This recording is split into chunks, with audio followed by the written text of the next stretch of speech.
Hello दोस्तों, कैसे हैं आप सभी लोग। आई होप आप सभी लोग चकाचक होंगे और पढ़ाई ज़रूर कर रहे होंगे, क्योंकि भैया गिनती के 10-12 दिन और बचे हैं। मेहनत से पढ़ लीजिए ताकि जब आप पेपर दे करके आएँ 14 तारीख को तो ये कहने लायक रहें कि हाँ, हमने पूरी मेहनत की थी और पेपर अच्छा गया है। ठीक है, तो चलिए शुरुआत करते हैं। आज हम लोग प्रैक्टिस सेट नंबर 6 करने वाले हैं। बहुत ही अच्छे अच्छे क्वेश्चंस हैं और हर एक क्वेश्चन का पोस्टमार्टम किया जाता है, आपको पता ही पहले से। तो चलिए शुरुआत करते हैं। क्वेश्चन नंबर 1 देखते हैं क्या कह रहा है। देखो, मेढक उड़क बना है भैया, ये तो सबको पता है, ये कॉकरोच है। दिक्कत हो रही होगी कुछ लोगों को, है ना, लेकिन ऐसी कोई दिक्कत नहीं है। चलो देखते हैं क्या कह रहा है क्वेश्चन। क्वेश्चन ये है, उस समुच्चय की पहचान कीजिए जिसमें अनियत तापी जीवों को समाविष्ट किया गया है, यानी कोल्ड ब्लड वाले को एक साथ में रखा गया है। बताओ किसमें, ए में, बी में, सी में, डी में।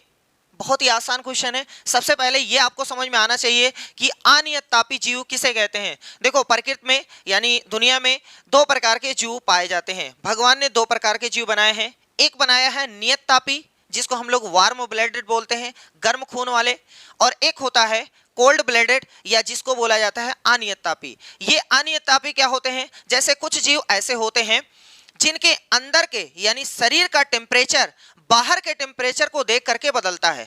जैसे सांप होता है, वो अगर बाहर ठंडी पड़ रही है तो उसका शरीर भी ठंडा हो जाता है, अगर बाहर गर्मी पड़ रही है तो उसका भी शरीर गर्म हो जाता है। मतलब उनके अंदर का जो टेम्परेचर है वो नियत नहीं रहता है, नियत नहीं रहता है। तो इसीलिए उसका नेम है अनियत तापी। जिसके शरीर का अंदर का जो टेम्परेचर है वो नियत नहीं है, अनियत है, इसीलिए उसका नाम है अनियत तापी।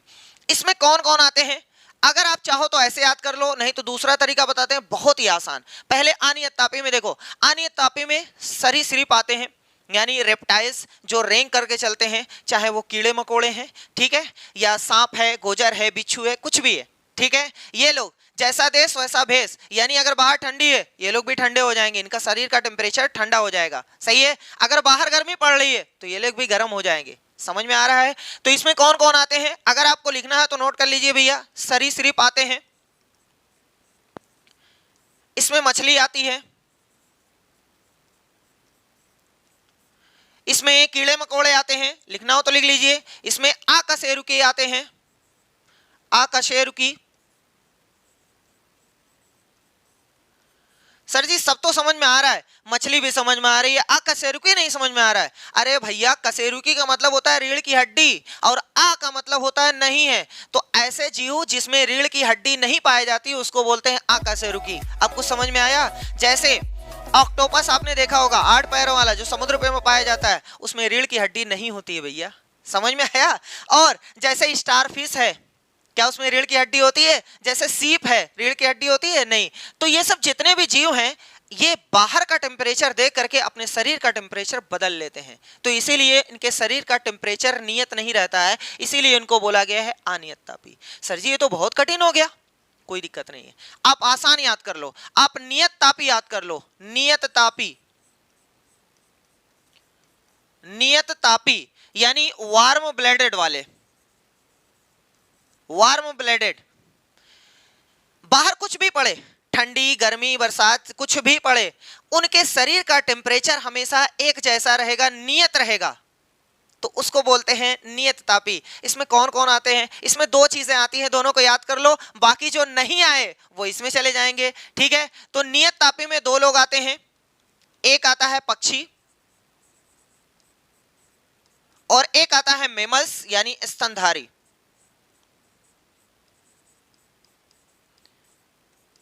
अगर बाहर ठंडी पड़ रही है तो भैया जी ये लोग कैसे अपने आप को मेंटेन करते हैं, ये लोग ठिठुर करके मेंटेन करते हैं टेम्परेचर, ये अपने टेम्परेचर को मेंटेन किए रहते हैं ठिठुर करके। तभी आपने देखा होगा जब ठंडी बहुत ज़्यादा पड़ती है तो परिंदे जो होते हैं यानी पक्षियां जो होती हैं ऐसे ठिठुर जाती हैं, है ना। क्या कभी आपने किसी सांप को देखा है कि ऐसे ऐसे, नहीं ऐसे ऐसे चल रहा है, ऐसे कभी देखा है, नहीं देखा है। हाँ, इंसान को भले देखे होगे, ठंडी पड़ती हम लोग ऐसे हो जाते हैं। तो ये दो लोग ऐसे हैं, पक्षी और स्तनधारी, जो अपने शरीर का टेम्परेचर हमेशा मेंटेन किए रहते हैं, हमेशा नियत किए रहते हैं, तो इनको बोला जाता है नियत तापी। समझ में आया, कोई दिक्कत तो नहीं है। अब आप तुरंत बता सकते हैं कि अनियत तापी कौन कौन है। जैसे देखो, छिपकली सही है, तोता, तोता नहीं, तोता पक्षी है ना, इसलिए ये नियत तापी है, अनियत नहीं है भैया। अच्छा, ये कबूतर, मानव, मानव आ गया इसलिए गलत। सही है। सर्प, मेढक, कॉकरोच, इसमें ना कोई पक्षी है ना कोई स्तनधारी है, इसका मतलब यही वाला ऑप्शन सही है। अच्छा कोई हमें बताए ये वाला क्यों गलत है, ये वाला क्यों गलत है, कोई बता सकता है ये क्यों गलत है? वेल, मेढक, केचुआ, अरे भैया ये तो मछली है, इसमें है। मेढक सही है, केचुआ इसमें, लेकिन क्यों गलत है? भैया जी अगर आपको याद होगा तो वेल जो है एक स्तनधारी है, एक स्तनधारी है, मेमल्स है, इसलिए गलत है। ठीक है, समझ में आ गया? तो ए और बी और डी ये तीन गलत हैं, सी वाला सही है। समझ में आएगा? कोई प्रॉब्लम तो नहीं है? देख लो आपके सामने बना हुआ है। तो हम लोग सिर्फ ये याद करेंगे कि नियत तापी में दो लोग आते हैं, उनको छोड़ करके अनियत तापी। चलो नेक्स्ट क्वेश्चन नंबर 2, निम्नलिखित में से किस अवस्थिति में स्प्रिंग में न्यूनतम यानी कम से कम स्थितिज ऊर्जा होती है? अच्छा पहले ये समझते हैं कि पोटेंशियल एनर्जी यानी स्थितिज ऊर्जा क्या होती है। किसी भी वस्तु में उसकी स्थिति के कारण या किसी आवेश के कारण या किसी तनाव के कारण जो ऊर्जा उसमें संचित होती है, उसमें बटोरी जाती है, उसमें इकट्ठा होती है, उसको हम लोग स्थितिज ऊर्जा बोलते हैं। जैसे अगर आपके पास स्प्रिंग है, स्प्रिंग, तो भैया अगर उसको अगर आप ऐसे कर देंगे, बटोर देंगे, तो उसमें एक प्रकार की ऊर्जा आ गई है जो उसकी स्थिति के कारण आई है। हमने उसकी पोजीशन को चेंज कर दिया है, जैसे ही छोड़ेंगे तुरंत वो झटका लगाएगी। इसका मतलब उसमें जो ऊर्जा थी वो स्थितिज ऊर्जा। जैसे अगर आप किसी चीज में, जैसे आपने पटाखा देखा होगा, पटाखा वो बना रहता है, जैसे ही आप उसमें आग लगाएंगे धड़ाक से निकलेगा। उसमें कौन सी एनर्जी थी? वो पोटेंशियल एनर्जी थी। जैसे आप बच्चों में देखोगे, अगर वो वीडियो गेम खेल रहे हैं उसके बाद उनकी मोबाइल ले लो, अभी देखो कितनी एनर्जी उसमें आ जाती है, अभी देखो चालू हो जाएंगे मारपीट, है ना। जैसे दो दोस्त हैं और एक गुस्सा होकर के दूसरे वाले को बोल रहा है, तो जो अगला सुन रहा है ना उसके अंदर पोटेंशियल एनर्जी जो है ना वो अंदर स्टोर कर रहा है, और जैसे ही उसको चांस मिलेगा या तो हाथ की तरीके से निकलेगा या तो मुंह से निकलेगा। सही है। तो किसी भी वस्तु में या किसी भी ऑब्जेक्ट में उसकी स्थिति या आवेश या किसी प्रेशर के कारण उसमें जो ऊर्जा संचित होती है उसको हम लोग स्थितिज ऊर्जा बोलते हैं। सही है, समझ में आ गया? अच्छा इसमें एक चीज फार्मूला आप याद कर लो, इसको यू से नोट करते हैं, यू से, और बराबर होता है एम जी एच, जहां पर एम क्या है? द्रव्यमान है, वस्तु का द्रव्यमान है, मतलब कितना वजन है वो, और जी क्या है? गुरुत्वाकर्षण बल है, और एच क्या है? ऊंचाई है। जैसे अभी अगर आप एक छोटा सा कंकड़ उठाएं, जमीन से उठाएं, इतनी ऊंचाई पर उठाएं, उसके बाद अपने पैर पे गिराएं, तो भैया जी थोड़ा हल्की चोट लगेगी। लेकिन वही इतना बड़ा अद्धा ले लें, अद्धा, उसको अपने इतना ही उठाएं, ऊंचाई इतनी ही रखें, लेकिन अब पैर पे गिराएं तो बहुत ज्यादा लगेगी। इसका मतलब छोटे वाले में कम एनर्जी थी और बड़े वाले में ज्यादा एनर्जी, तभी तो ज्यादा चोट कर रहा है। तो जो पोटेंशियल जो एनर्जी होती है वो वस्तु के द्रव्यमान पर निर्भर करती है और ऊंचाई पर निर्भर करती है। अगर वही अद्धा इतना उठा करके मारिए, छोड़िए तो कम लगेगी, और इतनी ऊपर से गिराइए तो और तेजी से लगेगी। सही है। इसका मतलब ऊंचाई पर निर्भर करता है, उसके द्रव्यमान पर निर्भर करता है। और अगर वही जो आपने इद्धा लिया है उसकी ऊंचाई कुछ ना, मतलब उठाइए ही ना, जमीन पे रखे रहिए, अपने पैर पे ही रखे रहिए, क्या चोट लगेगी? नहीं लगेगी। इसका मतलब ऊंचाई आपने उसको 0 दे दिया है, ऊंचाई आपने उठाया ही नहीं। तो जब एच का मान 0 था, तो भैया जी जब एच का मान 0 है तो इन सारी चीजों में जब आप गुणा करोगे तो यू का मान 0 हो जाएगा। इसका मतलब पोटेंशियल एनर्जी 0 हो गई, और जो पोटेंशियल एनर्जी 0 हो गई कहां से चोट लगेगी? कोई समझ में आ रहा है? चलो अब देखते हैं ये वाला। कह रहा है कि स्प्रिंग को ना तो संपीड़ित किया जाए और ना ही खींचा जाए, मतलब स्प्रिंग को ना ऐसे किया जाए ना फैलाया जाए, तथा वह भूमि पर पड़ा हुआ है। तो ये आपको बताना है कि कम से कम स्थितिज ऊर्जा किसमें रहेगी, तो इसी रहेगी। भैया जी ना इसको फैलाया गया है, ना बटोरा गया है, ना उठाया गया है, इसका मतलब उसमें किसी भी प्रकार की स्थितिज ऊर्जा है ही नहीं, तो सबसे कम इसी में रह गई। यही ऑप्शन सही है। अगर आपको नहीं समझ में आ रहा है तो ये आप पढ़ लीजिए, अपने आप समझ में आ जाएगा। जैसे देखो, स्प्रिंग को न्यूनतम तक संपीड़ित किया जाता है, एकदम कस के दबा दिया गया है। अरे भैया जितना कस के दबाइए उतने ज्यादा एनर्जी हो जाएगी, इसका मतलब ये गलत है। कम से कम बोला है ना, तो इसमें तो ज्यादा हो जाएगी। आगे, स्प्रिंग को न्यूनतम तक संपीड़ित किया जाता है तथा वह ऊंचाई पर रखा गया। अच्छा भैया ऊंचाई पर रखोगे तो एक प्रकार की वो भी एनर्जी आ गई यूजीएस से, एमजीएस से, है ना। और संपीड़ित भी कर रहे हो तो बहुत तगड़ी एनर्जी आ जाएगी, कम से कम इसमें नहीं रहेगी, ज्यादा से ज्यादा हो जाएगी। और देखो स्प्रिंग को अधिकतम तक खींचा जाता है, अरे भगवान ये तो खींचा जा रहा है, और कहीं छूट गया तो हाथ और तोड़ देगा, है ना, इसलिए इसमें भी बहुत ज्यादा एनर्जी आ जाएगी। सबसे कम स्प्रिंग को ना तो संपीड़ित किया गया है और ना ही खींचा गया है, मतलब ना ही खींचो ना इकट्ठा करो, उसको कंप्रेस करो। अगर आप दोनों नहीं करते हो, और अगर आप ये दोनों नहीं करते हो, ऊंचाई पर रख देते हो, तब भी उसमें ऊर्जा आ जाती है भैया, ये याद रखिएगा। इसीलिए वो बोला है तथा वो भूमि पर पड़ा हो तो किसी भी प्रकार की उसमें पोटेंशियल एनर्जी नहीं रहेगी। समझ में आया? कोई दिक्कत है? चलो आगे बढ़ते हैं, कोई दिक्कत होनी नहीं चाहिए। क्वेश्चन नंबर 3 कह रहा है निम्नलिखित में से कौन सा कथन जीवित जीवों की कोशिकाओं के संबंध में सही है? ठीक है, पहला देखते हैं। कह रहा है कि सभी सूक्ष्मदर्शी सूक्ष्म होते हैं तथा इन्हें नग्न आंखों से नहीं देखा जा सकता है। नहीं भैया, ये गलत है। क्यों? क्योंकि आपको पता है सबसे बड़ी एकल कोशिका जो है, सबसे बड़ी जो कोशिका है वो शुतुरमुर्ग का अंडा है, इतना बड़ा होता है भैया। अगर हम उसको मिलीमीटर में 170 130, मतलब लंबाई इतनी रहती है, चौड़ाई इतनी रहती है, इतना मिलीमीटर होती है। अरे भैया इतनी बड़ी कोशिका है, एक ही कोशिका है, तो क्या उसको नंगी आंखों से आप नहीं देख सकते हो? बिना सूक्ष्मदर्शी के नहीं देख सकते हो? देख सकते हैं। इसका मतलब ये कह रहा है कि सभी को हम नग्न आंखों से नहीं देखा जा सकता है, देखा जा सकता है। जैसे शुतुरमुर्ग का अंडा, ये भी एकल कोशिका है, एक कोशिका है, उसको तो हम चाहे जैसे देख सकते हैं। इसका मतलब ये गलत बोला है। चलो आगे देखते हैं। सभी की कोशिका भित्ति होती है? नहीं भैया, सभी में कोशिका भित्ति नहीं होती है। कोशिका भित्ति यानी सेल वॉल सिर्फ पादप कोशिकाओं में होता है, जंतु कोशिकाओं में नहीं होता है। ये याद रख लीजिएगा कि जंतु कोशिकाओं में, देखो कोशिका का मान लो कि यही आकार है, इसमें बाहर से एक प्रकार की और सेलवाल बनी रहती, झिल्ली लगी रहती है, जिसको हम लोग सेलवाल बोलते हैं। ये सिर्फ किसमें पाया जाता है? पादप कोशिकाओं में, जंतु कोशिकाओं में नहीं पाई जाती है। ये कह रहा है कि सभी की कोशिका भित्ति होती है? नहीं भैया, गलत है। आगे, सभी की केंद्र की झिल्ली होती है? नहीं, जो अंदर केंद्र होता है, ये जो केंद्र है, मान लो कि यही केंद्र है, कुछ भी ऐसे बन जाए, ये केंद्र है, तो ये जो केंद्र होता है इसके बाहर एक झिल्ली होती है। अगर वो झिल्ली ना रहे तो तब तो केंद्र टहलने लगेगा, इसे इसे इधर उधर भागेगा, कहीं एक टुकड़ा इधर भागेगा, कहीं एक टुकड़ा इधर भागेगा।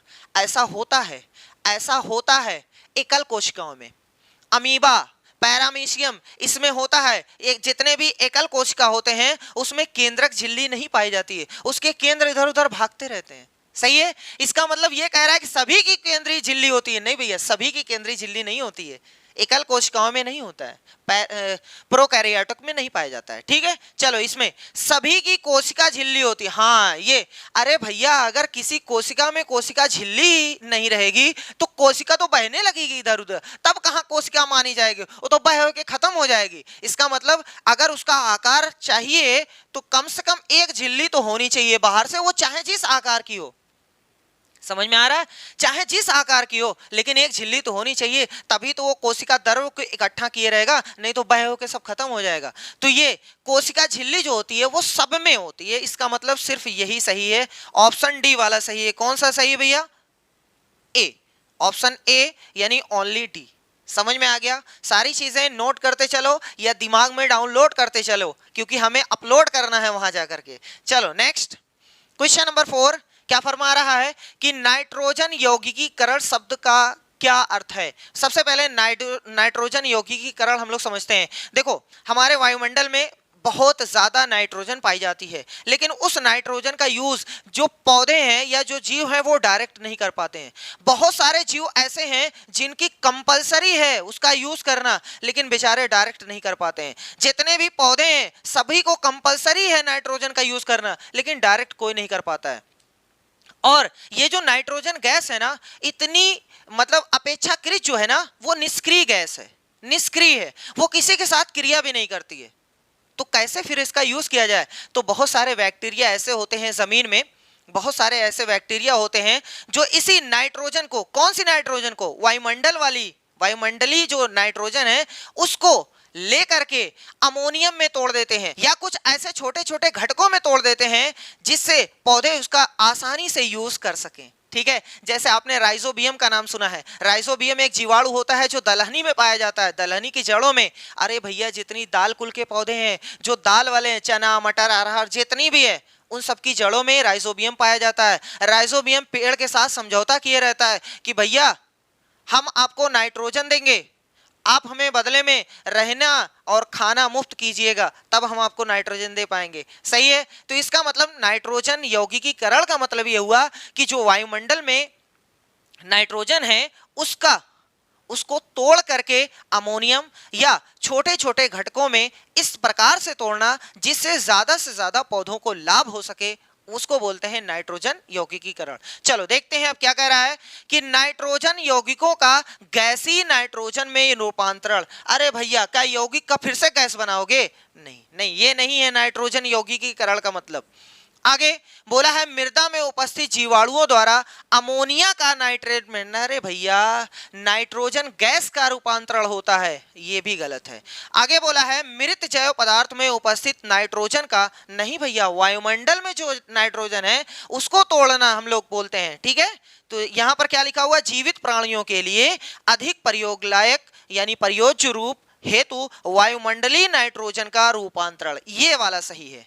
समझ में आया? चलो क्वेश्चन नंबर 5 पे पहुंचते हैं, देखते हैं क्या है। क्वेश्चन नंबर 5 है निम्नलिखित अभिक्रियाओं में से कौन सी संभव नहीं है। ये देखो अभिक्रियाशीलता पर क्वेश्चन है। ये अभिक्रियाशीलता का एक चार्ट बना हुआ है जिसमें सबसे ऊपर है पोटेशियम, सोडियम, कैल्शियम, मैग्नीशियम। सबसे ज्यादा जो क्रियाशील है वो है पोटेशियम। इसको आप चाहे जैसे याद कर लो, कुछ लोग इसको ऐसे याद करते हैं, करीना ने मांगी कार, पता नहीं क्या क्या ऐसे याद करते हैं, वो आप चाहे जैसे याद कर लो लेकिन याद होना चाहिए। इसका कहने का मतलब ये हुआ जो ज्यादा अभिक्रियाशील होता है वो छोटे वाले को मार करके हटा देता है। जैसे मान लो कि अगर कैरम बोर्ड पे 4 लोग बैठ करके खेल रहे हैं जिसमें मोदी जी भी योगी जी भी खेल रहे हैं, और कहीं से मोदी जी आ गए तो योगी जी को हटना पड़ेगा, तुरंत हटना पड़ेगा, और नहीं हटेंगे तो मार के हटा दिए जाएंगे, क्योंकि उनका पावर ज्यादा है, इनका पावर कम है, मार के हटा दिए जाएंगे। सही है, इसका मतलब जो जिसके पास ज्यादा पावर है वो कम वाले को हटा देगा, और जिसके पास कम है वो ज्यादा वाले को नहीं हटा पाएगा। अब मोदी जी खेले, क्या योगी जी आके हटा सकते हैं? नहीं हटा सकते हैं। सही है, तो चलो देखते हैं। ये देखो PbSO4 और यहां आयरन है, ये लेड है, ये आयरन है। तो देखो लेड आयरन, यहां पर लेड बैठा हुआ है यानी SO4 के साथ वो क्रिया कर रहा है, तो क्या उसको आयरन हटा सकता है? क्या ये मोदी जी योगी जी को हटा सकते हैं? हटा सकते हैं, लेकिन थोड़ा देखो आराम से। Fe जो है आयरन ऊपर होना चाहिए और लेड नीचे होना चाहिए, तभी हटा सकता है। तो देखो यहां ये आयरन है और लेड कहां है? उसके नीचे। इसका मतलब आयरन जो है इसको हटा देगा, हटा देगा तो क्रिया हो जाएगी, हटा देगा तो क्रिया हो जाएगी भैया। ठीक है, यहां से क्या बनेगा वो आपसे मतलब नहीं है, वो आपसे मतलब नहीं है, लेकिन क्रिया हो जाएगी। समझ में आ रहा है? अरे क्रिया का मतलब ये हुआ सर जी पानी और चीनी मिलाओ घुल जाएगा कि नहीं? क्रिया हो जाएगी। क्या पानी और तेल मिल पाएगा? तो क्रिया नहीं होगी। सही है, वही चीज ये कह रहा है कि क्या आयरन लेड को हटा पाएगा? हाँ सर जी हटा ले जाएगा, क्योंकि आयरन जो है वो ऊपर है, लेड नीचे है, इसलिए क्रिया संभव है। वो कह रहा है कि कौन सी क्रिया संभव नहीं है, ये बताओ। ये तो संभव है। क्या एल्युमिनियम कॉपर को हटा सकता है? तो देखते हैं एल्युमिनियम कहाँ है भैया, ये है एल्युमिनियम और ये है कॉपर। हाँ एल्युमिनियम ऊपर है तो हटा सकता है, इसका मतलब ये भी क्रिया संभव है। आगे देखते हैं क्या जिंक कैल्शियम को हटा पाएगा? ये है जिंक और ये है कैल्शियम। जिंक की इतनी हिम्मत नहीं, इतनी औकात नहीं है कि वो कैल्शियम को रिप्लेस कर सके, क्योंकि कैल्शियम का पावर ज्यादा है। इसका मतलब ये क्रिया संभव नहीं है, ये क्रिया संभव नहीं है। वही वो पूछ रहा था, इसका मतलब यही वाला ऑप्शन सी वाला सही है। और बाकी आप देख सकते हैं मैग्नीज है और जिंक। मैग्नीज जो है वो जिंक को प्रतिस्थापित कर सकता है। देखो ये मैग्नीज है, ये जिंक है, मैग्नीज ऊपर है, इसका मतलब मैग्नीज कहेगा जिंक भैया हट जाओ नहीं तो मार के भगाए जाओगे। ठीक, चलो नेक्स्ट क्वेश्चन की ओर बढ़ते हैं। क्वेश्चन नंबर 6, इतना बड़ा सा क्वेश्चन है। क्वेश्चन किसके बारे में है भैया? किसके बारे में है देखते हैं। निम्नलिखित अनुच्छेद को पढ़िए। ठीक है, उस शब्द समूह वाले विकल्प का चयन कीजिए जो कि सही प्रकार से दिए गए क्रम में रिक्त स्थानों को भरें। ठीक है, देखो बोला है निषेचन के समय पिता के शुक्राणु और माता के अंडाणु संलयित होकर डब्लू बनाते हैं। ओहो हो, चलो आराम से पहले समझ लो। रिप्रोडक्शन नाम का एक चैप्टर है, मेहनत से उसको पढ़ लीजिएगा। उसमें क्या दिया गया है वो चीज हम थोड़ा सा इस क्वेश्चन को रिलेट करता हुआ बता दे रहे हैं। देखो, जनन प्रोसेस जो होता है उसमें सबसे पहला जो काम होता है वो मेल का शुक्राणु और फीमेल का अंडाणु दोनों संलयित होते हैं, दोनों एक साथ आते हैं, दोनों एक दूसरे से मिलते हैं। इस मिलन की क्रिया को हम लोग निषेचन की क्रिया बोलते हैं। ठीक है, मेल के शुक्राणु और फीमेल के अंडाणु दोनों आपस में मिलते हैं, इस मिलने की क्रिया को हम लोग निषेचन की क्रिया बोलते हैं। निषेचन दो प्रकार का होता है। अगर निषेचन मादा के शरीर के अंदर हो तो उसको आंतरिक निषेचन बोलते हैं। ठीक है, जैसे जितने मैमल्स हैं सबके अंदर ही होता है ना।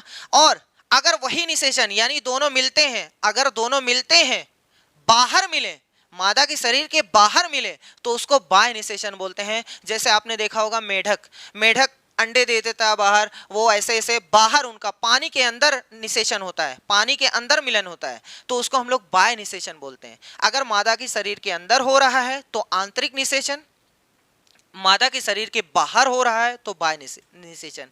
ठीक है, एक छोटा सा प्रश्न है, एक छोटा सा होमवर्क है, आप बताइएगा कि मुर्गी में निषेचन किस प्रकार का है, आंतरिक या बाह्य? आप जरूर बताइएगा कमेंट करके कि मुर्गी में निषेचन किसमें भैया, मुर्गी में निषेचन बाह्य है कि आंतरिक है। ये कमेंट करके आपको जरूर बताना है, बाह्य है कि आंतरिक है। हमने बता दिया आंतरिक उसे कहते हैं अगर मादा के शरीर के अंदर निषेचन होता है, ठीक है, यानी शुक्राणु और अंडाणु दोनों अंदर मिलते हैं तो उसको आंतरिक निषेचन, और बाह्य निषेचन अगर बाहर मिलते हैं, मादा के शरीर के बाहर मिलते हैं। सही है, अब चलो गाड़ी आगे यहां बढ़ती है। अगर दोनों मिलते हैं तो दोनों मिल करके युग्मनज बनाते हैं, युग्मनज। ठीक है, जिसको हम लोग बोलते हैं जाइगोट। समझ में आया?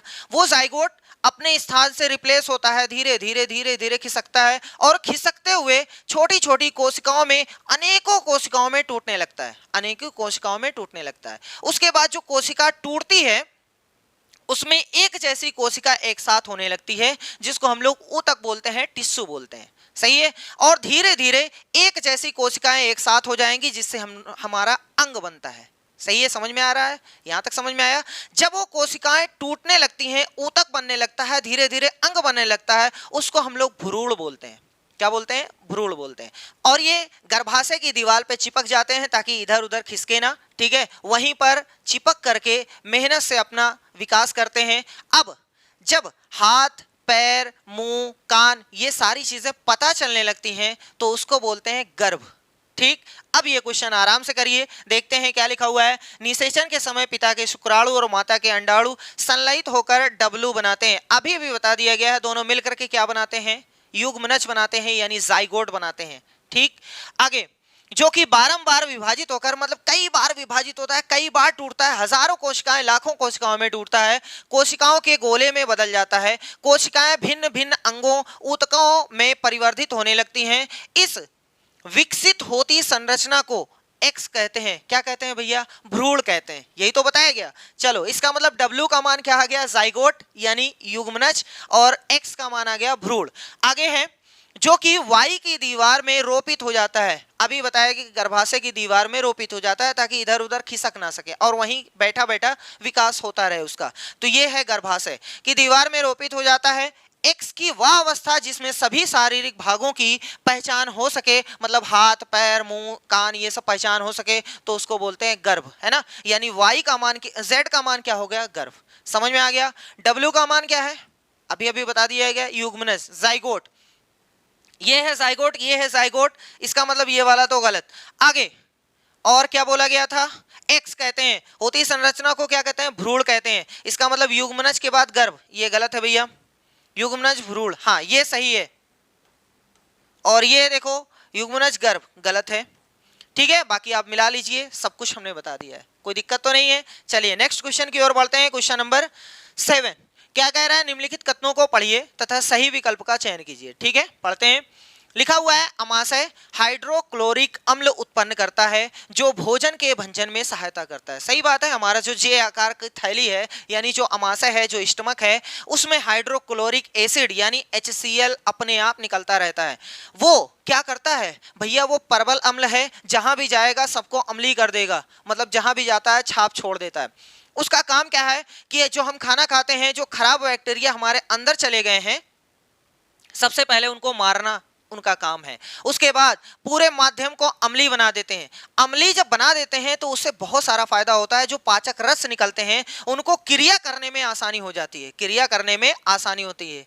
समझ में आ रहा है? जैसे पहला क्वेश्चन आप खुद ही बताइए कि भैया जी पेट में किस चीज का पाचन सबसे पहले शुरू होता है? जल्दी से बताइए कौन सा आंसर है इसका? तो आपको पता है आंसर प्रोटीन है। प्रोटीन का पाचन कौन करती है? तो पेप्सिन करती है। और भैया जब पेप्सिन काम नहीं करेगी तो प्रोटीन का पाचन शुरू नहीं होगा। और पेप्सिन को एनर्जी देता है, पेप्सिन को बूस्ट करता है कौन? HCl। सही है। ये जो पेप्सिन है उसको बूस्ट कहां से मिलती है? यही HCl देता है भैया। हाँ, तोड़ो मेहनत से। ठीक है, चलो देखते हैं। क्वेश्चन कह रहा है कि अमाशय हाइड्रोक्लोरिक अम्ल उत्पन्न करता है जो भोजन के भंजन में सहायता करता है। सही बात है, 100%। आगे, पाचक रसों को क्रिया करने के लिए अम्लीय माध्यम की आवश्यकता होती है। सही बात है, अम्लीय माध्यम रहेगा तो पाचक रस जो है वो बहुत मेहनत से कार्य करेंगे, यानी क्रियाशील रहेंगे। तो ये भी सही है। तो ए सही है परंतु आर गलत है। नहीं भैया, दोनों सही है, ए और आर दोनों सही है, परंतु आर और ए की सही व्याख्या नहीं है। अरे भैया व्याख्या तो कर रहा है। ए गलत है, गलत। ए और आर दोनों सही है और आर ए की सही व्याख्या, हाँ ये वाला सही है। ठीक है, HCl पूरे माध्यम को अम्लीय बना देता है भैया। चलो नेक्स्ट क्वेश्चन। क्वेश्चन ये है, उस समुच्चय की पहचान कीजिए जो द्विलिंगी पुष्पों यानी फूलों को उत्पन्न करने वाले पादपों से बना है। खीरा, पपीता, गुलाब, सरसों, गुलाब, पिटूनिया, मक्का, खीरा, पिटूनिया, मक्का, पपीता, सरसों। इसमें कौन सा ऐसा ग्रुप है जो द्विलिंगी पुष्प वाले हैं? तो बहुत ही आसान है भैया, एक होता है द्विलिंगी और एक होता है एकलिंगी। ये जितना लिखवाया जा रहा है वो तो याद होना ही चाहिए 100%, ताकि इससे रिलेट करता हुआ कोई भी क्वेश्चन गलत नहीं हो। बस 3 ही 4 लिखवाएंगे, उससे ज्यादा नहीं लिखवाएंगे। ठीक है, देखो एक लिंगी और द्विलिंगी में फर्क क्या है। कुछ पुष्प ऐसे होते हैं जिसमें पुंकेसर और स्त्री केसर दोनों पाया जाता है। अगर दोनों पाया जाता है तो उसको द्विलिंगी बोलते हैं। और कुछ पुष्प ऐसे होते हैं जिसमें या तो स्त्री केसर होता है या तो पुंकेसर होता है, दोनों में से एक रहेगा, तो उसको बोलते हैं एकलिंगी। एकलिंगी और द्विलिंगी ये जितने भी लिखवाए जा रहे हैं याद कर लो। एकलिंगी में आपको याद करना है खीरा। ये एनसीईआरटी जितना बता रही है उतना नोट कर लो। ठीक है भैया, खीरा, ककड़ी, पपीता, मक्का, ये एनसीईआरटी ने बताया है, इतना तो याद होना चाहिए। वहीं द्विलिंगी की बात करें तो आपको याद होना चाहिए सरसों, गुलाब, पिटूनिया, गुलाब, पिटूनिया, ये याद होना चाहिए। चलो अब देख लो कि कौन सा सही है। द्विलिंगी वाला पूछा है खीरा। अरे भैया खीरा, ककड़ी तो एक लिंगी है। आगे सरसों, गुलाब, पिटूनिया देख लो, है ना, इसका मतलब ऑप्शन बी सही है। इसमें खीरा आ गया है, मक्का आ गया है, इसलिए गलत है। और बाकी अगर वो याद है ना तो आपको कोई भी दिक्कत नहीं होगी। देख लो ये क्या है, गुलाब है, ये पिटूनिया है, वो सरसों है। देख लो सरसों, गुलाब, पिटूनिया, ये तीनों याद कर लो कि द्विलिंगी है। चलो नेक्स्ट क्वेश्चन, क्वेश्चन नंबर 9 क्या कह रहा है कि ए और बी अपने हार्मोन तब स्रावित करते हैं। मतलब हार्मोन कौन स्रावित करता है? जो ग्रंथि होती है, जो ग्लैंड होती है। मतलब ए और बी ये दोनों जो है वो ग्लैंड है। अच्छा, अच्छी बात है, कोई दिक्कत नहीं। जब उन्हें ग्रंथि सी से आदेश प्राप्त होता है, ए और बी सी के आदेश का पालन करते हैं। इसका मतलब जब तक सी कहेगा नहीं तब तक ए और बी अपना जो हार्मोन है रिलीज नहीं करेंगे। आगे बोला है निम्नलिखित में से कौन सा है क्रमशः ए बी सी कौन है? तो सी इसमें सबसे बड़ी होनी चाहिए। सी सबको कंट्रोल करती है ना, तो उसका नाम क्या है? उसको मास्टर ग्लैंड बोला जाता है भैया। चलो थोड़ा सा जानकारी ये रख लो, मास्टर ग्लैंड। अरे सर जी उसका नाम तो बताइए कौन है? तो भैया यही है वो। पोजीशन से बताइए कौन है ये। चलो थोड़ा सा और हिंट दे देते हैं, इसका जो वजन होता है 0.6 ग्राम होता है। याद आया? कुछ नहीं याद आया? इसको बोलते हैं पीयूष ग्रंथि, मास्टर ग्लैंड बोला जाता है भैया। ये समझ लो, मोदी जी हैं, ये सबको आदेश देते हैं, जब तक हम कहेंगे नहीं तब तक कोई काम नहीं करना है भाइयों बहनों। ऐसे ये आदेश देते हैं। सही है, ये कंट्रोल करते हैं। जैसे यहां पर एक ग्रंथि पाई जाती है थायराइड ग्रंथि, ये TSH थायराइड स्टिमुलेटिंग और हार्मोन ये रिलीज करती है। पहले ये रिलीज करेगी तो थायराइड को पता चलेगा, अच्छा हमें आदेश आया है, अब हमें में रिलीज करना पड़ेगा, तो यही उसको कंट्रोल करती है। TSH जब तक निकालेगी नहीं ये, तब तक थायराइड एक्टिव नहीं रहेगी, तब तक वो अपना हार्मोन रिलीज नहीं करेगी। ऐसी बहुत सारी ग्रंथियां हैं जो इनके कंट्रोल में रहती हैं। किसके कंट्रोल में? पीयूष ग्रंथि, इसीलिए इसको बोला जाता है मास्टर ग्लैंड। समझ में आया? अब चलो देखते हैं। कह रहा है अग्न्याशय, अधिवृक्क और थायराइड, ये सी का मान थायराइड नहीं भैया, सी जो है ना वो पीयूष ग्रंथि है। सी कौन है? पीयूष ग्रंथि। तो जो लास्ट में सी है ना, जिसके लास्ट में सी यानी पीयूष ग्रंथि रहेगा वो सही होगा। चलो देखते हैं, यहाँ थायराइड है, अधिवृक्क है, पीयूष है, हाँ ये सही है, ऑप्शन बी वाला सही है। अच्छा इसमें टेस्टिस है, ओवरीज है, थायराइड है, गलत है भैया। ये भी थायराइड लास्ट में दे रहा है, ये भी गलत है। तो यहां से समझ में आया मास्टर ग्लैंड कौन है? पीयूष ग्रंथि। कहां पाई जाती है देख लो, पोजीशन देखो कितने ग्राम की होती है? 0.6 ग्राम। ठीक, चलो नेक्स्ट क्वेश्चन, क्वेश्चन नंबर 10। चार द्रवों ए बी सी और डी के घनत्व नीचे दिए गए हैं। ये लिक्विड है, उनके घनत्व हैं। ए इतना है, बी इतना है, सी इतना है, डी इतना है। घनत्व का मतलब ये हुआ कि जैसे इस रूम में अगर 5 लोग बैठे हैं, इस रूम में अगर 5 लोग बैठे हैं तो बहुत आराम से सुकून से बैठे रहेंगे, लेटे रहेंगे, क्योंकि जगह बहुत ज्यादा है। लेकिन इसी रूम में, इसी जगह में 50 लोगों को डाल दिया जाए तो भैया जी एक के ऊपर एक को बैठना पड़ेगा, हो सकता है इतनी जगह ना हो, है ना। इसका मतलब अब घनत्व ज्यादा हो गया, क्योंकि अब हर एक को जगह जो है वो कम मिलेगी। जब बहुत ज्यादा जगह मिल रही थी, जिसके अणु बहुत दूर दूर होते हैं तो उसको बोला जाता है घनत्व उसका कम है, और जिसके अणु बहुत नजदीक नजदीक होते हैं, एकदम घना हो गया है, तो उसको बोलते हैं घनत्व बहुत ज्यादा है। ठीक, अब यहां पहले समझ लो, ये देखो पानी है और ये है तेल, नीचे है पानी, ऊपर है तेल। जिसका घनत्व कम रहेगा वो ऊपर रहेगा, और जिसका घनत्व ज्यादा रहेगा वो नीचे रहेगा। सही है? तो हमेशा जिसका घनत्व कम रहेगा वो ऊपर रहेगा, जिसका घनत्व ज्यादा रहेगा वो नीचे रहेगा। सही है? अब देखो यहां पर ये 785 लिखा हुआ है और ये 820। अगर हम थोड़ा सा आपसे ये पूछें कि ये बताओ अगर इन दोनों को मिलाया जाए तो ऊपर कौन रहेगा, ए कि बी? तो जिसका घनत्व कम वो ऊपर और जिसका घनत्व ज्यादा वो नीचे। इसका मतलब इसका कम है, इसका ज्यादा है, तो ए ऊपर रहेगा और बी नीचे रहेगा। तो क्या हम ऐसा बोल सकते हैं कि बी नीचे रहेगा, ए ऊपर रहेगा, तो ए बी के ऊपर तैरेगा? बोल सकते हैं, कोई दिक्कत तो नहीं है। सही है? समझ में आ रहा है? जैसे देखो पानी के ऊपर तेल क्या है, तैर रहा है, क्योंकि इसका घनत्व जो है वो कम है और इसका घनत्व ज्यादा है। घनत्व का मतलब भी समझ में आ गया। रूम में 5 लोगों को डालो, 50 लोगों को डालो, तो इसका मतलब 50 लोग वाले वो घनत्व ज्यादा कर देंगे और 5 लोग वाले घनत्व कम करेंगे। सही है? अब क्वेश्चन को आराम से पढ़िएगा, कोई भी दिक्कत नहीं क्वेश्चन में। इतनी चीजें जो हमने बता दी है ना वो क्वेश्चन के लिए काफी है। चलो ठोको दिमाग अपना, देखते हैं। कह रहा है कि इस सूचना के आधार पर निम्नलिखित में से सही कथन की पहचान कीजिए। पहला वाला देखते हैं, पहला वाला कह रहा है कि एक बिंब जो द्रव सी में तैरता है, द्रव सी का जो द्रव्यमान है, सॉरी घनत्व जो है वो 924 है। कितना है भैया? 924 है। और कोई भी वस्तु है, कोई भी बिंब है, वो इसमें तैरता है, 924 में तैरता है। इसका मतलब जो तैर रहा है उसका घनत्व 924 से कम है। ये चीज पहले एकदम आराम से सुकून से समझ जाओ। क्वेश्चन तो एकदम हलवा है भैया, कोई भी क्वेश्चन आएगा इससे रिलेट करता हुआ आप उसकी धज्जियां उड़ा के आएंगे, बस एकदम बारीकी से समझिए। कह रहा है कि कोई बिंब है, कोई वस्तु है, 924 वाले में तैर रहा है। इसका मतलब उसका जो घनत्व है 924 से कम है, तभी तो तैर रहा है। अब 924 से कम है तो 923 भी हो सकता है, 920 भी हो सकता है, 850 भी हो सकता है, 750 भी हो सकता है, 924 से कम कुछ भी हो सकता है। सही है? चलो आगे देखो। एक बिंब जो द्रव सी में तैरता है वो द्रव ए में भी तैर सकता है और नहीं भी। आराम से पहले समझो, कह रहा है कि वो द्रव ए में तैर भी सकता है और नहीं भी। तो द्रव ए में, इस वाले में तैर भी सकता है और नहीं भी। 101% सही बात बोला है। क्यों? क्योंकि भैया वो इसमें तैर रहा है, इसका मतलब यह हुआ कि 924 से उसका मान कम है। अब 924 से अगर बहुत ज्यादा कम है, मान लो 5 है, मान लो 5 है, तो इससे भी कम हो गया, इससे भी कम हो गया, तो इसमें भी तैर सकता है। लेकिन अगर 924 से कम है, मान लो 920 है, तो भैया इसमें तो तैरेगा लेकिन इसमें नहीं तैर सकता है क्योंकि इससे ज्यादा है।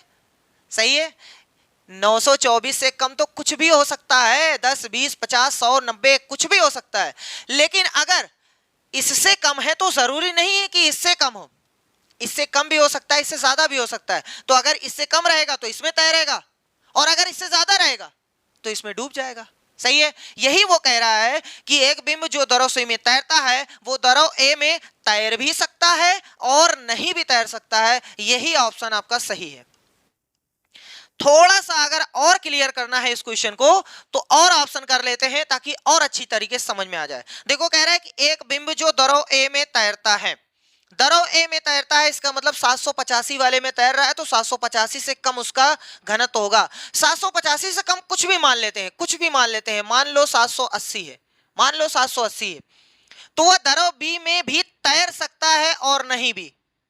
अरे भैया 820 वाले में 780 क्यों नहीं तैर सकता है? तैरेगा, हमेशा तैरेगा। तो कैसे हो सकता है कि तैर भी सकता है और नहीं भी? नहीं भी कैसे हो सकता है भैया? ये तो 780 है, ये 820 है, ये तो हर हाल में तैरेगा। तो कभी ऐसा भी हो सकता है कि नहीं तैरेगा? हो ही नहीं सकता है। इसका मतलब ये गलत बोला है।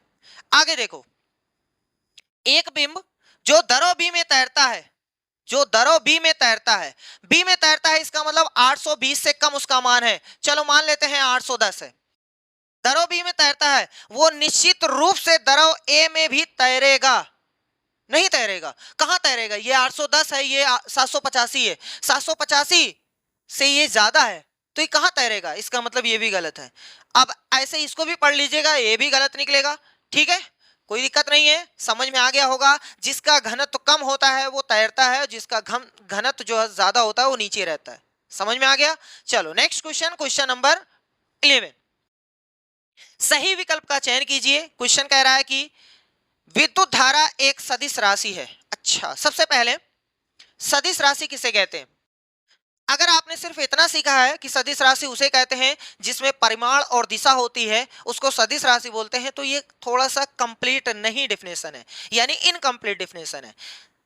एक ऐसी क्वांटिटी या एक ऐसी राशि जिसके पास मात्रा होनी चाहिए, 2 3 5 6 7 8, कुछ भी, कुछ वैल्यू होनी चाहिए, साथ में दिशा भी होनी चाहिए, इधर जा रही, किधर जा रही, किधर जा रही, किधर जा रही है, और इसके साथ में सदिश योग नियम का पालन करना चाहिए। सदिश योग नियम का पालन करना चाहिए। सदिश योग का नियम, वेक्टर एडिशन, दो तरीके का होता है, या तो त्रिभुज नियम या तो पैरेललोग्राम वाला। तो वो सब हमें लेना देना नहीं है, लेकिन हम जितना बता रहे हैं वो आपको याद होना चाहिए। क्या बताया गया? सदिश राशि उसे कहते हैं जिसके पास परिमाण, दिशा और सदिश योग नियम का पालन करती है, उसको सदिश राशि बोलते हैं। तो भैया जी कह रहा है विद्युत धारा एक सदिश राशि है। गलत, विद्युत धारा जो है एक सदिश राशि नहीं है भैया। क्यों सर जी? इसके पास परिमाण तो है, इसके पास परिमाण तो है, हम मना नहीं कर रहे हैं, इसके पास जो है वो परिमाण है, मतलब इसकी कुछ वैल्यू रहेगी, 5 volt, 10 volt, 17 volt, 20 volt, 1000 volt, कुछ मान तो है। दिशा भी रहेगी, दिशा भी रहेगी, लेकिन ये सदिश नियम का पालन नहीं करती है, सदिश के योग नियम का पालन नहीं करती है। ठीक है, इसका पालन नहीं करती है, इसलिए ये जो है एक सदिश राशि नहीं है, एक अदिश राशि है। ठीक, चलो ये वाला गलत है भैया।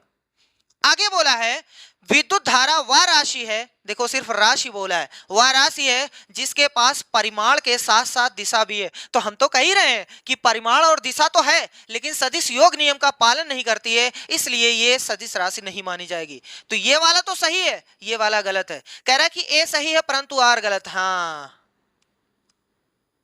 अरे भैया ए नहीं सही है, ए गलत है। ठीक है, ए गलत है परंतु आर सही है, ये वाला सही है, ऑप्शन सी वाला सही है। समझ में आ गया? देखो एक चीज यहां पे याद रखेंगे, देखो हमारे पास एक सेल है, सेल में ये प्लस है, हमेशा जो धारा बहती है, हमेशा जो धारा बहती है वो प्लस से माइनस की ओर, धारा जो बहती है याद रखेंगे प्लस से माइनस की ओर बढ़ती है। लेकिन इलेक्ट्रॉन जो चलता है, इलेक्ट्रॉन जो चलता है उसका उल्टा चलता है, धारा इधर बह रही है लेकिन माइनस से प्लस की ओर इलेक्ट्रॉन चलेगा। ये याद रखेंगे भैया, धारा प्लस से माइनस की ओर और इलेक्ट्रॉन माइनस से प्लस की ओर। ये देखो आपके सामने है। चलो next question, question number 12। Question ये है, निम्नलिखित में से किन कोशिका अंगकों में स्वयं का डीएनए होता है? डीएनए फुल फॉर्म आपको पता है, डीऑक्सी राइबो न्यूक्लिक एसिड। ठीक है सर जी, ये क्या होता है? ये भैया इंफॉर्मेशन का डिब्बा होता है। इंफॉर्मेशन का एक डिब्बा होता है जिसमें इंफॉर्मेशन लिखी होती है। ये हमारे कोशिकाओं में होता है डीएनए। ठीक सर जी, किस प्रकार की इंफॉर्मेशन होती है इसमें, कैसी जानकारी होती है? जैसे हमारा शरीर है या आपका शरीर है, आपका शरीर कैसे विकास करेगा इसके बारे में डीएनए में लिखा हुआ है। ठीक है, आपका शरीर बाहर से यानी माता के शरीर से क्या पाया है, पिता के शरीर से क्या पाया है, वो सारी इंफॉर्मेशन उसमें लिखी हुई है। आपका शरीर कितना प्रजनन करेगा वो भी उसमें लिखी हुई है। तो इन सारी इंफॉर्मेशन को अगर आपको चाहिए तो आप डीएनए को खंगाल करके देख सकते हैं। ठीक, तो ये है डीएनए। कह रहा है कि अंगकों में स्वयं का डीएनए अंतर्विष्ट होता है यानी पाया जाता है। किसमें किसमें पाया जाता है वो आपको बताना है। पहला है लवक यानी प्लास्टिड, ये आपके सामने प्लास्टिड का है, इसमें खुद का डीएनए होता है। दूसरा है सूत्रकणिका यानी माइटोकॉन्ड्रिया, इसमें भी खुद का डीएनए पाया जाता है। चलो भैया आगे है नाभिक यानी न्यूक्लियस। सारा का सारा हम नहीं कह सकते हैं, लेकिन लगभग मान के चलो 80% जो डीएनए होता है ना वो इसी में होता है, न्यूक्लियस में होता है, तो इसमें तो पाया जाता है। आगे है रिक्तिका, रिक्तिका में नहीं पाया जाता है। आप ऐसे याद कर लो कि ये खाली है, रिक्तिका है, इसमें नहीं पाया जाता है। ठीक है, आप याद कर सकते हो ऐसे। तो इसका मतलब 3 में पाया जाता है, ए में, बी में, सी में, 3 में पाया जाता है। तो कौन सा सही हो जाएगा भैया? ये वाला ऑप्शन सही है, option C, A B C. ठीक है, बहुत ही आसान क्वेश्चन है, बस आपको याद करना है कि डीएनए किस में पाया जाता है। चलो क्वेश्चन नंबर 13 कह रहा है कि X3+ आयन तत्व X परमाणु द्रव्यमान 27 और परमाणु क्रमांक 13 से प्राप्त हुआ। देखो एक तत्व है X3+ जिसका परमाणु क्रमांक 13 है, परमाणु क्रमांक 13 है, परमाणु क्रमांक 13 है भैया। अच्छा कोई पूछे कि सर जी 13 वाले का नाम बता दीजिए, तो 13 वाला का नाम है एल्युमिनियम, तो सबको पता है। ठीक है, X3+ में प्रोटॉनों की संख्या, इलेक्ट्रॉनों की संख्या और न्यूट्रॉनों की संख्या क्रमशः है। पहले हमें प्रोटॉन बताना है, फिर उसके बाद इलेक्ट्रॉन बताना है, फिर उसके बाद न्यूट्रॉन बताना है। तो सबसे पहले प्रोटॉन क्या होता है कि सर जी प्रोटॉनों की जो संख्या होती है ना परमाणु क्रमांक के बराबर होती है। जितना उसका परमाणु क्रमांक रहेगा वही उसके प्रोटॉनों की संख्या रहेगी। तो परमाणु क्रमांक कितना है? 13। इसका मतलब प्रोटॉनों की संख्या जो है वो 13 है। ठीक है, यहां तक समझ में आया। दूसरा, इलेक्ट्रॉनों की संख्या, अगर कोई आयन नहीं लगा है, कोई उस पे निशान नहीं लगा है, प्लस या माइनस नहीं लगा है, तो हमेशा प्रोटॉन की जो संख्या होती है वो इलेक्ट्रॉन की संख्या के बराबर होती है। जैसे अगर इस पे कुछ ना होता, खाली x होता, तो हम कहते कि सर जी प्रोटॉन 13 है तो इलेक्ट्रॉन भी कितना होता? 13 होता। सबसे पहले समझते 3+ का मतलब क्या हुआ। देखो अगर कोई बेचारा सीधा साधा ऐसे खड़ा हुआ है, कोई भी एलिमेंट है x, कोई भी एलिमेंट है x, ये बेचारा सीधा साधा खड़ा हुआ है, इसका मतलब प्रोटॉन और इलेक्ट्रॉन बराबर बराबर हैं। कोई गधा आया, इसमें से एक इलेक्ट्रॉन निकाल के चला गया, एक इलेक्ट्रॉन लेके चला गया, एक इलेक्ट्रॉन लेके चला गया, तो इस पर आ जाएगा एक प्लस का निशान। अगर इससे एक इलेक्ट्रॉन कम हो गया तो एक प्लस आ गया। कोई और गधा आया, वो एक इलेक्ट्रॉन और निकाल के लेके चला गया, इसका मतलब एक प्लस और बढ़ जाएगा। तो जितने इलेक्ट्रॉन उसमें कम होंगे उतने प्लस यहां लगाए जाएंगे। समझ में आ गया। और मान लो कोई बंदा एक वाई नाम का है जिसमें सब कुछ बराबर है, प्रोटॉन और इलेक्ट्रॉन दोनों बराबर बराबर हैं। अगर कोई आया कि भैया बहुत आराम से आप बैठे हो, लो एक इलेक्ट्रॉन हमसे ले लो, यानी इसको एक इलेक्ट्रॉन मिल गया, तो जब इलेक्ट्रॉन मिल जाएगा तो ये एक माइनस लगाएगा। जितने इलेक्ट्रॉन मिलेंगे उतने माइनस लगेंगे। सही है, यानी प्लस हमें यह बताता है कि हमारे पास इतने इलेक्ट्रॉन की कमी हुई है, और माइनस हमें यह बताता है कि हमारे पास इतने इलेक्ट्रॉन ज्यादा हैं। ठीक, अगर कोई निशान नहीं है, अगर कोई निशान नहीं है, तो इसका मतलब number of electrons is equal to number of proton, यानी प्रोटॉनों की संख्या इलेक्ट्रॉनों की संख्या के बराबर रहती है। तो भैया जी हमारे पे तो 3+ है, 3+ ये है, इसका मतलब ये हुआ कि 3 इलेक्ट्रॉन की कमी है। तो हमारे पास प्रोटॉन तो 13 थे, यानी इलेक्ट्रॉन भी 13 होने चाहिए थे, लेकिन कह रहा 3+ है, यानी 3 इलेक्ट्रॉन कोई लेके भाग गया है। तो 3 इलेक्ट्रॉन की कमी करो, यानी इलेक्ट्रॉन अभी हमारे पास कितने हैं, 10 इलेक्ट्रॉन है। 3+, इसका मतलब 3 इलेक्ट्रॉन गायब हो गए। कितने थे, अरे जितने प्रोटॉन थे 13, तो 13 ये भी थे, लेकिन 3 इलेक्ट्रॉन गायब हो गया तो 10 इलेक्ट्रॉन बचा। सही है। आगे क्या पूछा है, न्यूट्रॉन।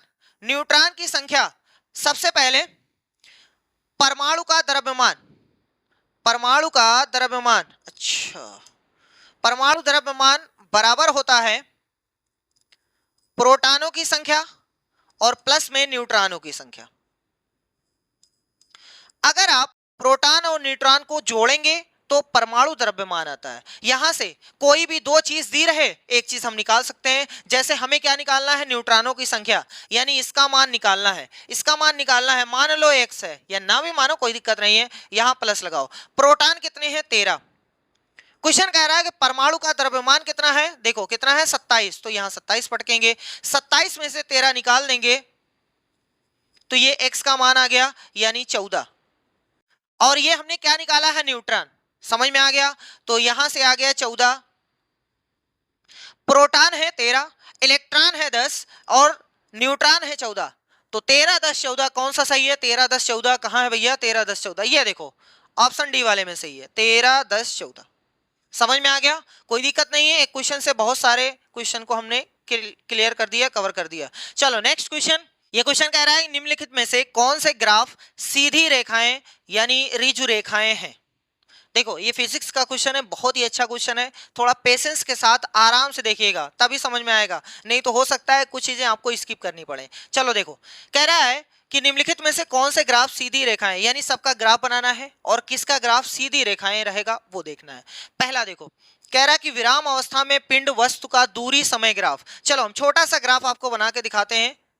ये x एक्सिस है, ये y एक्सिस है, क्या किसका ग्राफ बनाना है, दूरी समय। तो मान लेते हैं ये समय को रिप्रेजेंट करता है और ये डिस्टेंस को, यहां पर ऐसे ऐसे, यहां पर ऐसे ऐसे, ठीक है।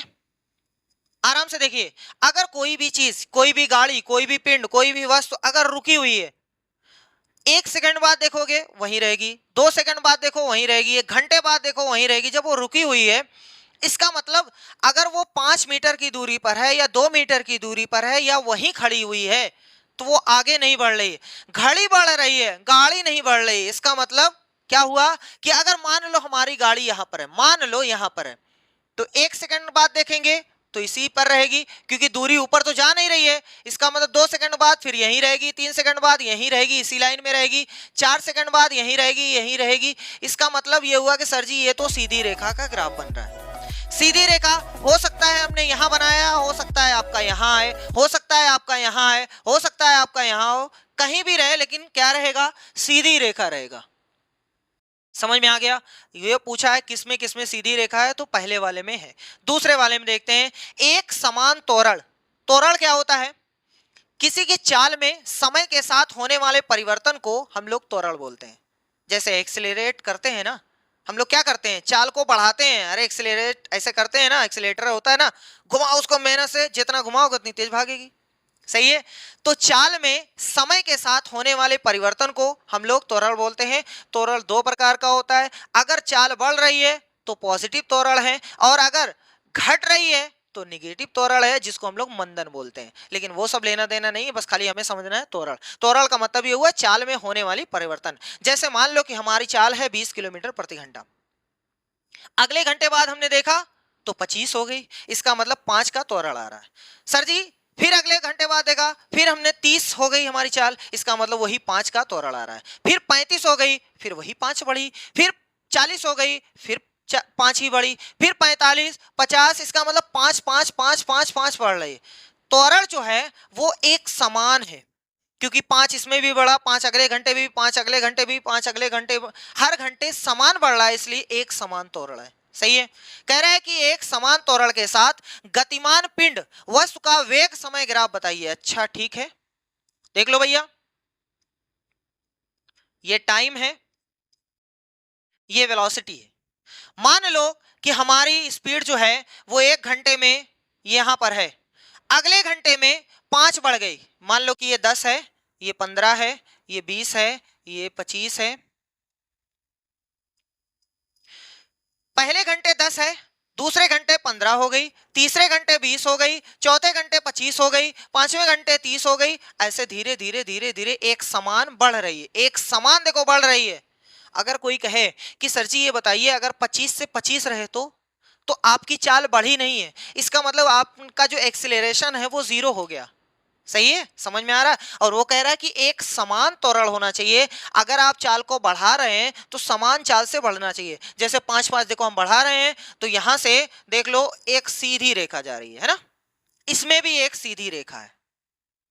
आगे देखो, एक समान त्वरण के साथ गतिमान पिंड वस्तु का दूरी समय ग्राफ। अच्छा, दूरी समय ग्राफ बनाना है। ये टाइम है और ये डिस्टेंस है। थोड़ा आराम से देखिएगा, नहीं तो इसमें हो सकता है आपको दिक्कत हो जाए। देखिए, हमारे पास जो गाड़ी है वो समान चाल से नहीं चल रही है, बढ़ रही है। मान लो कि पहली जो चाल है वो 10 किलोमीटर प्रति घंटा है, तो एक घंटे में कितना जाएगी? 10 किलोमीटर जाएगी। जाएगी ना भैया? ठीक है। मान लो ये 10 लिखा है, ये 20 लिखा है, ये 30 लिखा है, ये 40 लिखा है, ये 45 सॉरी ये 50 लिखा है। इस तरीके से चल रहा है। एक घंटा का देखो, मान लो कि एक घंटे में 10 किलोमीटर गई तो दूरी 10 किलोमीटर हुई।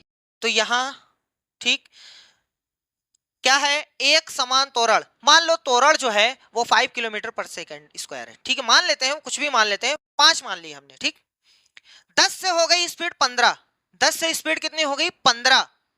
अब अगले घंटे में कितना किलोमीटर जाएगी? तो 15 जाएगी। यहां से यहां चली गई, ओहो 15 जाएगी। 15 15 15, 10 है नहीं बढ़ेगी, 15 यहां जाएगी भैया, यहां यहां। ठीक है, अरे यहां से 15 जोड़ो, यहां से 15 कितना जाएगी? 25 पे जाएगी। अच्छा, अगले घंटे 15 बढ़ेगी। आगे सुनो, अगले घंटे स्पीड हो गई 20, अगले घंटे स्पीड हो गई 20, तो अगले वाले घंटे में 20 किलोमीटर जाएगी। अच्छा, यहां से 20 किलोमीटर जोड़े, 25 से हो गया 45, ये तो यहां पहुंच गई। अरे सर जी, ये तो बहुत ज्यादा कूद रही है, आप एक एक घंटे में बहुत ज्यादा दूर जा रहे हैं। हाँ भैया, तो इसका ग्राफ देखो, यहां से ऐसे ऐसे चल रहा है, यहाँ ऐसे ऐसे चलेगा। ठीक है, हमेशा ग्राफ इसका ऐसे रहेगा, ऐसे ऐसे नहीं है, ऐसे नहीं है, ये ऐसे मुड़ करके ऐसे उठ रहा है। ठीक है, तो ये सीधी रेखा ग्राफ नहीं है, ऋजु रेखा नहीं। ठीक, अगला, विराम अवस्था में वस्तु का वेग समय ग्राफ। अरे भैया, कोई भी अगर विराम अवस्था में है तो उसका वेग और समय, समय बढ़ेगा क्या? उसकी चाल बढ़ेगी? नहीं बढ़ेगी। इसका मतलब मान लो कि ये है टाइम और ये है वेग, कहीं भी वेग इतना ही है तो भैया जी सीधी रेखा ही तो रहेगा। समय बढ़ रहा है, चाल उसकी बढ़ी नहीं रही है, तो ये भी एक सीधी रेखा रहेगा। अब देख लो, ए बी डी वाला सही, किसमें सही भैया? ये ऑप्शन ए वाला। थोड़ा सा अच्छा क्वेश्चन था, ग्राफ आपको अगर समझ में आया तभी इस क्वेश्चन को आप पकड़ पाएंगे, नहीं तो स्किप करके अगले क्वेश्चन पे देखते हैं। चलो भैया, क्वेश्चन नंबर 15 क्या फरमा रहा है कि एक ऊंचाई से 15 ग्राम द्रव्यमान का पंख छोड़ा जाता है, यह पाया जाता है कि वो एक समान वेग से गिर रहा है, उस पर काम करने वाले नेट बल कितना होगा? एक समान वेग से गिर रहा है, अगर हम इस पेन को छोड़ दें तो भैया एक सीधी रेखा में, सॉरी एक समान वेग से अगर गिर रही है तो इसका मतलब उस पर कोई फोर्स नहीं लग रहा है, कोई भी बल नहीं लग रहा है। सर जी ऐसा क्यों? क्योंकि न्यूटन चचा ने बताया था कि कोई भी वस्तु अगर गतिमान है तो हमेशा गतिमान रहेगी जब तक उस पर कोई बाह्य बल ना लगाया जाए। अगर कोई भी वस्तु विराम अवस्था में है, विराम अवस्था में है तो हमेशा विराम अवस्था में रहेगी जब तक उस पर कोई बाह्य बल ना लगाया जाए। मतलब कोई चालू है तो हमेशा चालू रहेगा, कोई बंद है तो हमेशा बंद रहेगा जब तक उस पर कोई बाह्य बल ना लगाया जाए। तो ये है न्यूटन चचा का पहला नियम। ये चीज हमें बता रहा है त्वरण कितने किलोग्राम का है वो तो फर्क डालेगा ही। जहां पर दूसरी चीज है त्वरण, त्वरण एक्सीलरेशन, अगर त्वरण में कोई बदलाव नहीं है, कोई चेंज नहीं है तो इसका मतलब त्वरण जीरो है। क्या कह रहा है? एक समान वेग से चल रही है, एक समान मतलब उसकी चाल जो है बढ़ घट नहीं रही है, एक समान से चल रही है। 5 किलोमीटर है तो 5 किलोमीटर स्पीड से चल रही है। और त्वरण उसे कहते हैं समय के साथ चाल में परिवर्तन, कोई परिवर्तन नहीं, इसका मतलब एक का मान जीरो। ए का मान 0, जब ए का मान यहां पर आप 0 पटकेंगे तो m गुणे में 0, तो यहां से फोर्स कितना आ गया है 0, इसका मतलब कोई फोर्स वही नहीं लग रहा है भैया, तो आंसर कितना हो जाएगा पहला वाला। ये न्यूटन चचा का बहुत ही प्यारा सा पहला नियम है गति का। ठीक, चलो क्वेश्चन नंबर 16, ये क्या है भैया, आग ना लगाइएगा वहीं रहिएगा। ठीक, चलो देखो, निम्नलिखित में से कौन से पदार्थ माचिस के निघर्षण पृष्ठ पर विद्यमान होते हैं। यहां पर कौन सा पदार्थ लगाया गया है, याद कर लो, याद कर लो भैया। इस पर लगाया गया है कांच का चूर्ण और लाल फास्फोरस। आपने देखा होगा लाल लाल होता है, और कोई कहेगा सर जी ब्लैक होता है, तो उसमें कलर मिलाया गया है। ठीक है ये लाल फास्फोरस। ठीक है, यहां पर याद कर लो भैया, कांच का चूर्ण मिलाया जाता है और लाल फास्फोरस। जलता कैसे है, वही लाल फास्फोरस पहले सफेद हो जाता है फिर जल जाता है, जलने से पहले सफेद हो जाता है। अपन उसको माइक्रोस्कोप में देखिए या बहुत स्लो मोशन में देखेंगे, पहले लाल वाला सफेद हो जाएगा तब जल जाएगा। ठीक है, वैसे याद ये नहीं करना है, याद ये करना है कि इस पर क्या लगाया गया है, कांच का चूर्ण लगाया गया है और लाल फास्फोरस लगाया गया है। चलिए नेक्स्ट क्वेश्चन, क्वेश्चन नंबर 17। अच्छा भैया, सही कथन की पहचान कीजिए। ठीक है, उसी लिए तो खड़े हुए हैं। दुमटी मृदा, अच्छा क्लेई सॉइल। अच्छा, सबसे पहले समझ लो कि सॉइल, मिट्टी को 3 वर्गों में विभाजित किया गया है। एक होता है बलुई मिट्टी, एक होता है चिकनी मिट्टी और एक होता है दोमट मिट्टी। अगर मिट्टी के कण बहुत बड़े बड़े हैं, बहुत बड़े बड़े हैं, तो उसको बोला गया है बलुई मिट्टी। और अगर उसमें छोटे कण की मात्रा बहुत ज्यादा है, बहुत महीन महीन कण हैं, तो उसको बोला गया है चिकनी मिट्टी। और अगर बलुई और चिकनी को मिला दिया जाए, यानी छोटे कणों का अनुपात और बड़े कणों का अनुपात दोनों समान है, तो ऐसे को बोला गया है दोमट मिट्टी। अब थोड़ा सा आप अपने दिमाग से बताइए, किसी का कण इतना बड़ा बड़ा है, किसी का कण इतना बड़ा बड़ा है, मान लो ये है कण, ठीक है, और किसी का कण इतना बड़ा बड़ा है, छोटा छोटा छोटा छोटा छोटा छोटा इसी में है। आप सोच सकते हैं किसमें जगह ज्यादा रहेगी, कणों के बीच में जगह किसमें ज्यादा रहेगी, जिसके कण ज्यादा बड़े बड़े हैं उसमें जगह जो है ज्यादा रहेगी। जब जगह ज्यादा रहेगी तो उसमें वायु भी ज्यादा रहेगी, तो यानी वो वायु को सुआवित करती है, अपने अंदर सोखती है। तो अब आप दिमाग लगा के बताइए, सबसे ज्यादा बलुई मिट्टी सोखेगी वायु को कि ये, तो भैया जी बलुई वाले में जगह ज्यादा होती है तो उसके अंदर वायु ज्यादा जाएगी। जहां जगह होती है वहीं तो पानी जा सकता है, इसका मतलब ये पानी भी बहुत ज्यादा सोखेगी। सही है, और ये जो चिकनी मिट्टी है वो वायु को भी कम सोखेगी और पानी को भी कम सोखेगी। समझ में आया। सबसे ज्यादा जो उपजाऊ मिट्टी होती है वो दोमट मिट्टी होती है, क्योंकि उसमें दोनों की समान मात्रा होती है, बालू और चिकनी, यानी छोटे कण और बड़े कण दोनों बराबर मात्रा में मिले होते हैं। तो सबसे ज्यादा जो उपजाऊ मिट्टी होती है वो दोमट मिट्टी है। इतनी इंफॉर्मेशन के साथ इस क्वेश्चन का पोस्टमार्टम करते हैं। चलो देखते हैं क्या लिखा हुआ है। दोमटी मिट्टी की अपेक्षा चिकनी मिट्टी अधिक सुआवित होती है। अरे भैया, दोमटी मिट्टी, हमने आपको बताया कि दोमट मिट्टी में बालू और चिकनी का मिक्सचर होता है ना, इसका मतलब उसमें बलुई भी है और चिकनी तो खाली चिकनी होती है, वो कहां सोख पाएगी। यह कह रहा है चिकनी मृदा अधिक स्वावित होती है। नहीं भैया, चिकनी नहीं स्वावित होती है, दुमटी होती है ज्यादा। इन दोनों में दुमटी ज्यादा सोखेगी, तो ये गलत बोला है। चलो हटाओ इसको। दूसरा, दुमटी मृदा की तुलना में चिकनी मृदा अधिक उर्वर होती है। अभी अभी बता दिए उर्वर कौन मानी जाती है, दुमटी। ये कह रहा है चिकनी मृदा अधिक उर्वर होती है, ये भी गलत। कौन सा पूछा भैया, सही, अच्छा ठीक। दुमटी मृदा की अपेक्षा चिकनी मृदा की जल धारण क्षमता बेहतर होती है। अरे भैया कैसे, सबसे कम जल धारण की जो क्षमता है वो चिकनी की है, क्योंकि उसके कण बहुत छोटे छोटे हैं, उसमें जगह ही नहीं है। जब जगह नहीं तो पानी कहां बैठेगा। ठीक है, इसका मतलब ये भी गलत है, तो ये वाली सही है। ठीक, क्या बोला है, चिकनी मृदा के कणों का आमाप दुमटी मृदा के कणों के आमाप के अपेक्षाकृत बहुत छोटा होता है। सही है, चिकनी मिट्टी के जो कण होते हैं वो छोटे होते हैं। ये ऑप्शन डी वाला सही है। क्वेश्चन नंबर 18, क्या बोला है, निम्नलिखित में से कौन से मात्रकों के युग्म को समान भौतिक राशि को मापने के लिए प्रयोग किया जाता है। अच्छा भैया देखो, क्वेश्चन क्या कह रहा है, पहले ये आप आराम से समझ लो। किलोग्राम मीटर पर सेकेंड स्क्वायर, और यहां है न्यूटन मीटर। आप ये चीज और ये चीज बराबर लिखा है कि नहीं, बस ये चीज आपको बताना है। जैसे अगर आप देखोगे तो न्यूटन का जो अगर ये निकालोगे, विमा निकालोगे, ये जो मात्रक है वो निकालोगे तो क्या होगा, किलोग्राम मीटर प्रति सेकंड स्क्वायर, ये होता है न्यूटन का मान। अगर हम ये चीज यहां उठा के रख दें, यहां उठा के रखते हैं, एन को हटा रहे हैं, ये रख रहे हैं किलोग्राम मीटर प्रति सेकंड स्क्वायर, और साथ में क्या है मीटर, तो ये क्या बन गया, मीटर का मीटर में गुणा हो गया, यानी किलोग्राम मीटर स्क्वायर बटे में सेकंड स्क्वायर। तो ये चीज इतना बन गया और ये चीज इतना है। क्या दोनों बराबर है? नहीं बराबर है ना, इसका मतलब भैया ये चीज इस वाले के बराबर नहीं है। बस यही चीज चेक करना है, ठीक है, समझ में आया। अब यहां पर एक चीज देखते हैं पहले, जूल का। जूल आपको पता है किसका मात्रक है?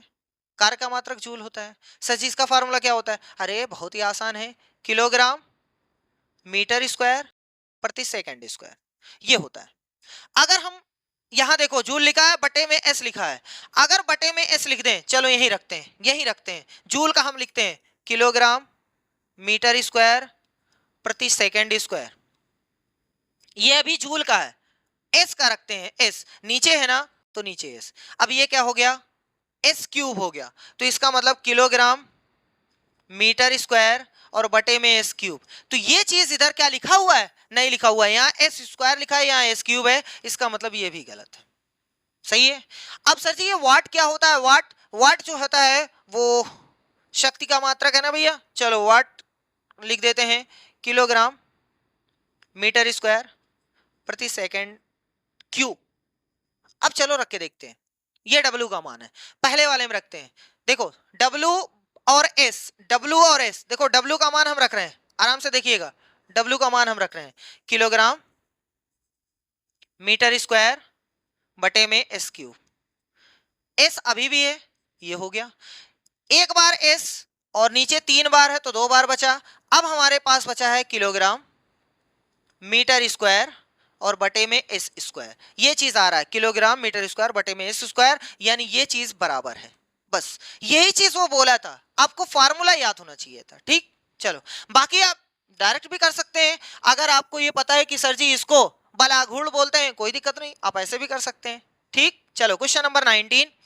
ओहो ये क्या है, कह रहा है सूची छिद्र कैमरे द्वारा निर्मित प्रतिबिंब वास्तविक होता है, निम्नलिखित में से कौन सा कथन इस तथ्य की उपयुक्त व्याख्या करता है। क्लास 6 एनसीईआरटी उठाइएगा, उसमें ये सूची छिद्र कैमरा बनाने का प्रोसेस दिया है। एक गत्ता लिया गया है, गत्ते का एक फलक काट दिया गया है, जैसे मान लो रूम की एक दीवार तोड़ दी जाए, एक दीवार ये तोड़ दी गई है, ये सामने वाली दीवार हटा दी गई है और उसके सामने एक छोटा सा छेद कर दिया गया है। एक और छोटा सा गत्ता लिया गया है जो इसके अंदर आने जाने लायक रहे, इसमें इधर से खोल दिया गया है और इधर इतना बड़ा काट करके वहां पर एक पारदर्शी पेपर लगा दिया गया है, पारभासी जिसको बोलते हैं, मतलब थोड़ा सा दिखाई देगा, एकदम पूरा साफ नहीं दिखाई देगा। उसके बाद इसको अंदर डाल दिया गया है। अब ये सूची चित्र कैमरा जो है आपका तैयार है। इसको देखना कैसे है, आप अपने ऊपर काला कपड़ा डालिए अपने ऊपर और इसको आंख इसी में लगाइए, ऐसे देखिए, ये दोनों गत्ते को आगे पीछे करते रहिए जब तक आपका कोई इमेज ना दिखाई दे। जिस चीज को आप देखना चाह रहे हैं वो चीज फुल लाइट में होना चाहिए, यानी सूर्य के प्रकाश में रहे तो बहुत बेहतर है, नहीं तो पूरी पूरी लाइट में होना चाहिए जहां एकदम विजिबल हो। तो जो चीज आप देखेंगे वो इस पर बनेगा, इस पर, ये जो कागज है इस पर उसका इमेज बन जाएगा, ठीक है, इसी पर उसका इमेज बनेगा। देखो वही चीज है, ये यहां से यहां इसका इमेज बन रहा है और इसका जो इमेज बनेगा वो बनेगा आभासी नहीं, वास्तविक इमेज बनेगा, उसको पर्दे पर हम प्राप्त कर सकते हैं, ठीक है, ये वास्तविक इमेज बनेगा, लेकिन उल्टा बनेगा। अब कोई कहेगा सर जी इतने मेहनत से आप बता रहे हैं, कोई और अच्छा एग्जाम्पल बताइए ना। तो सबसे अच्छा एग्जाम्पल, जब आप धूप में जा रहे हैं, कोई पेड़ आता है, कोई पेड़ आता है तो उसमें देखेंगे जमीन पर पत्तियों के बीच में से छोटा सा बिंदु दिखाई देता है ना, तो वो बिंदु क्या है, वो पूरा पूरा सूरज बना है, बस खाली वो दिखाई नहीं दे रहा, पूरा पूरा सूरज बना है, उसी को सूची छिद्र कैमरा बोलते हैं। वो जो पत्तियों के बीच में छोटी सी जगह होती है, पत्तियों के बीच में छोटी सी जगह पता नहीं कैसे है, लेकिन इसमें से पूरा का पूरा सूरज जमीन पे बना दिखाई देगा, तभी देखेंगे आप एकदम चमकदार होता है। वो सूरज पलट करके दिखाई दे रहा है, देख लो पत्ती ऊपर जड़ नीचे है, लेकिन यहाँ जड़ ऊपर पत्ती नीचे है, पलट करके। लेकिन भैया सूरज को पलटोगे तो वही रहेगा, है ना। सही है। तो अब इसमें कह रहा है कि सूची क्षेत्र कैमरे द्वारा निर्मित प्रतिबिंब वास्तविक होता है। सही बात है। निम्नलिखित में से कौन सा कथन इस तथ्य की उपयुक्त व्याख्या करता है? इसमें सिर्फ एक कथन करता है, वो भी ये करता है कि प्रकाश सीधी रेखा में चलता है, बस और कुछ भी नहीं है। ठीक है। प्रकाश छोटे से मुख में प्रवेश करने पर विवर्तित हो जाता है, इससे ये सब नहीं है। क्लास 6 एनसीईआरटी में सिर्फ इतना ही दिया गया है, ये वाला बस। प्रकाश सीधी रेखा में गमन करता है, इसके लिए जरूरी है हमें ये पता चला कि प्रकाश सीधी रेखा में गमन करता है, बाकी कुछ भी नहीं। बाकी ये सब सारी चीजें जो है ना अपर क्लास से क्लास 9th 10th ये सब में आपको बताया जाएगा। अभी 6 to 8 में सिर्फ आपको यही सीखना था कि प्रकाश सीधी रेखा में गमन करता है। ठीक है। सूची जो चित्र कैमरा से सिर्फ यही कंक्लूजन निकला है। चलो क्वेश्चन नंबर 20 देखते हैं। कह रहा है कि उस समुच्चय का चयन कीजिए जो कॉलम ए में दिए गए अपशिष्ट के प्रकार का कॉलम बी में दिए गए इसके द्वारा अपघटन में लगने वाले अच्छा लगभग रहेगा भैया, ये क्या लिख दिए हो, लगभग समय के साथ सही प्रकार से सुमिलित है।